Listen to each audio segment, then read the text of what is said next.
Agar uyda kartoshka bilan non qolgan bo'lsa, uni tashlab yuborishga shoshilmang. Prekin, men har kuni buni musorga tashiyman. Kartoshkani shunday artib, uni yaxshilab qarab olamiz. E'tibor bering, top-toza bo'lishi shart. Voy, jallod kartoshkani qanaqa to'g'riyapti bu onasini yepsan. Mana bunaqa qilib ko'timga pichoqni tiqib oladi. Artib bo'lingan kartoshkalarni qirg'ich yordamida qirg'ichdan o'tkazib olamiz va undan so'ng ularni suvni yaxshilab siqib olamiz. Albatta har bitta uyda piyoz bo'ladi. Piyoz qayerdan keldi? Menda piyoz yo'q. Piyozni mayda qilib to'g'rab, uni kartoshkaga aralashtirib olamiz. Keyin onasini yemsin. Ayollar, meni tuxumim yo'q. Menda faqat non bilan kartoshka bor. pishloqni qirg'ichdan o'tkazib qo'shib olamiz. Albatta. Menda sir yo'q. Faqat non bilan kartoshka. Undan keyin esa ukrop qo'shamiz. Jallod, nima men senga milliardermanmi? Tuz qo'shamiz. Ha, mayli, bu tuz-ku. Qo'shnilarda bo'lish kerak. Tuz va 1 osh qoshiqda smetana.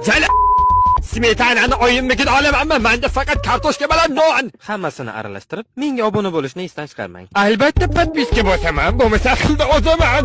Non va kartoshkadan shuncha narsa. Ana endi yog'ni solib olamiz. Yog' qayerdan keldi? Tovog'imizda qizgan yog' ustiga tayyorlagan mahsulotlarimizni qo'yamiz va ularni yaxshilab qizartirib 5-10 daqiqaga qo'yib qo'yamiz. Smetana bilan lekin bomba bo'ldi. Mayli. 1 osh qoshiqda smetana bo'lsa bo'la qolsa. Ata ikkitasi pizdes.